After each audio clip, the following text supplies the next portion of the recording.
Good morning, all of you. This is Mr. Peter Titus from Shalom Classes.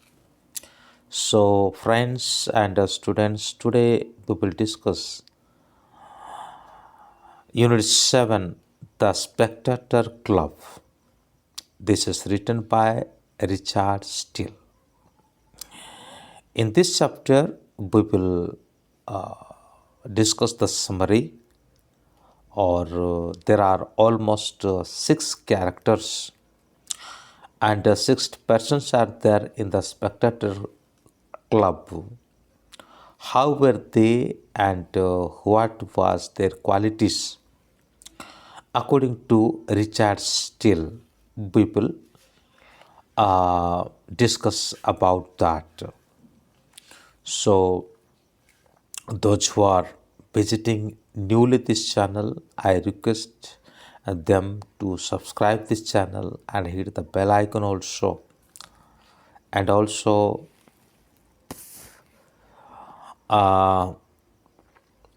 forward it to friends and to relatives also. So then let us begin. I will read the lesson and I will translate it. First of all, I will say about the Spectator Club.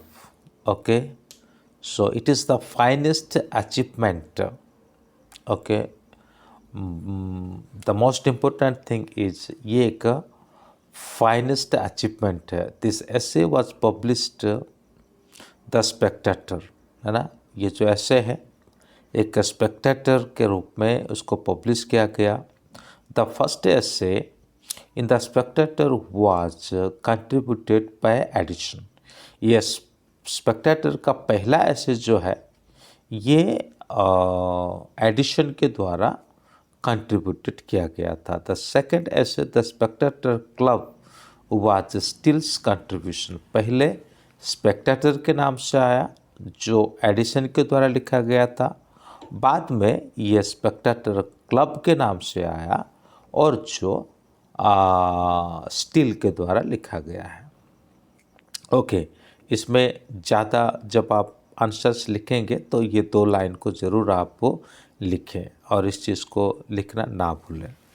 चलिए फिर इसमें जो characters को हम देखते हैं. The member of represent important section of society. ये जो क्लब है, जो सोसाइटी है, इसमें जो मेंबर्स है करीब करीब 6 मेंबर्स है जिनके बारे में यहाँ डिस्क्राइब किया जाता है. तो उनके नाम क्या क्या है.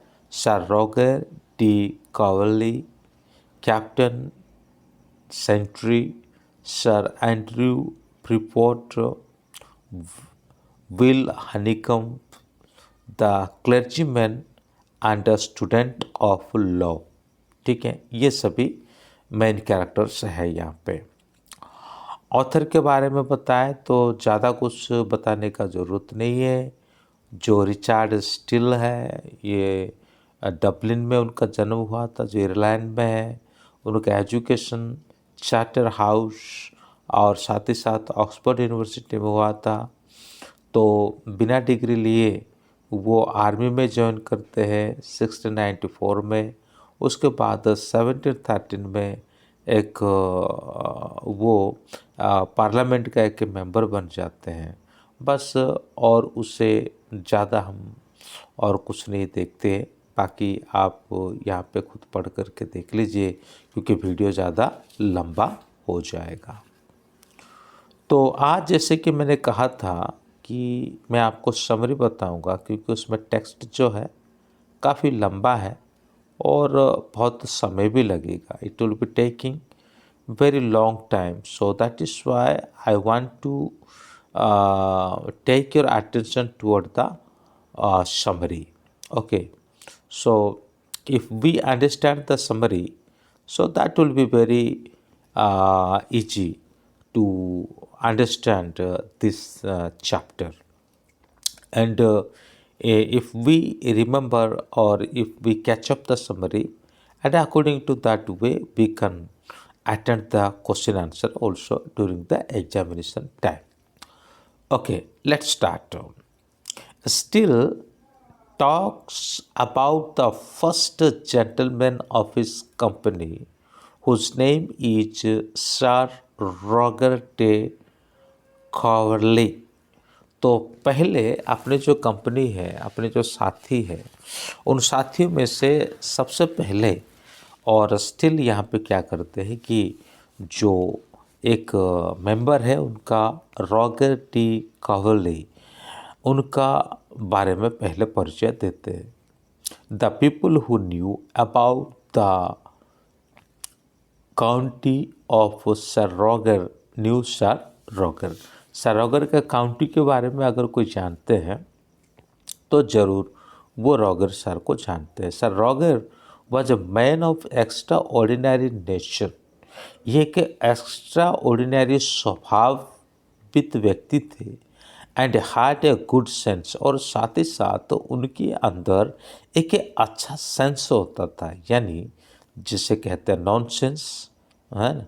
तो ऐसा नहीं है, बल्कि उनके अंदर गुड सेंस था, अच्छे स्वभाव था। ही always found fault with the way of the world, but this unusual nature never made him any enemies.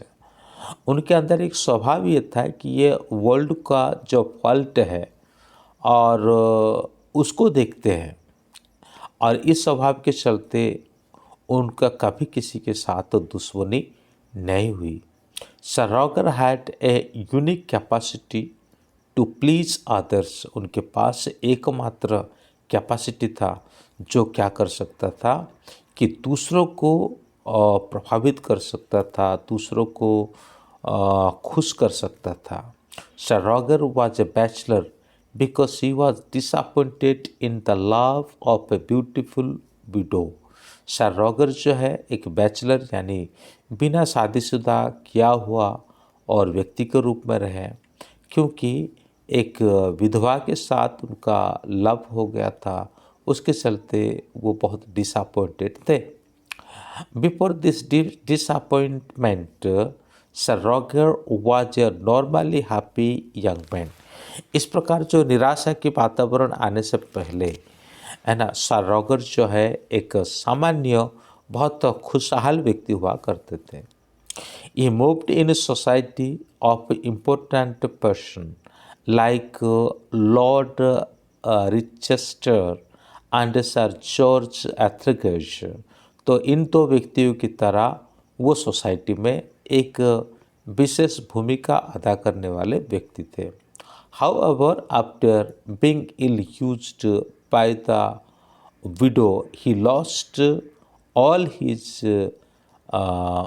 joviality and interest in social life for more than a year। जैसे निराशा की वातावरण उनके अंदर उस विधवा महिला के द्वारा आ जाता है, और तभी वो अपना जॉविलिटी, इंटरेस्ट सोशल लाइफ के प्रति लगभग साल भर से ऊपर वो खो देते हैं। ही बिकम वेरी सीरियस, वो बहुत ही सीरियस में आ जाते हैं। ग्रेजुअली हिज जॉविलिटी रिटर्न्ड, और बाद में उनका जो जॉविलिटी यानी खुशहाल का जो एक समय है वो धीरे धीरे रिटर्न करता है। How ever he grow careless about his dress, लेकिन जैसे भी हो वो अपने पहनावे के प्रति विशेष ध्यान नहीं देते, केयरलेस हो जाते हैं। He wore a coat and jacket of a cut which was in fashion at that time. तो वो ऐसे एक जैकेट और एक कोट पहना करते थे जिसमें कई सारे चीरा लगे हुए थे, कट हुए थे, वो उस समय का फैशन भी था। Now sir Roger was 56 years old but was quite hello and hearty. जबकि वो 56 उम्र के अभी हो चुके हैं, लेकिन उसके साथ साथ भी वो हेल एंड हार्टी है, यानी एक अच्छा, ऐसा नहीं लग रहा है कि उनका उम्र 56 है। He had a house in village and town. He had such a good nature that people loved him। उनका घर गांव में भी था, शहर में भी था, और उनका व्यवहार इतना अच्छा था कि बहुत सारे लोग उसको लव करते थे, बहुत सारे लोग उससे प्रेम रखते थे। He also treated his servants well. अपने जो दासगण होते थे, सर्वेंट्स होते थे, उनके साथ उनके व्यवहार भी बहुत अच्छा रहता था। He was also the justice of the Chrome and showed his judicial ability on the chair of the justice as a quarter session। वो अच्छे विचार रखने वाले, मतलब एक अच्छे न्याय व्यक्ति थे। कहने का मतलब है, एक ही शब्द में अगर कह सकते तो अन्याय कभी वो नहीं करते थे या अन्याय को सहन नहीं कर पाते थे। एक न्यायपरायण व्यक्ति थे। After this, Still has described another companion of the club। जैसे सर रॉगर के बारे में डिस्कशन करने के बाद स्टिल यहाँ पर और दूसरे एक मेंबर के बारे में डिस्कस कर रहे हैं। ही इज अ लॉयर, वो एक लॉयर थे। He was also a bachelor, वो भी एक बैचलर थे, यानी शादीशुदा नहीं करे हुए व्यक्ति थे। He was a man of sharp wit and a clear understanding।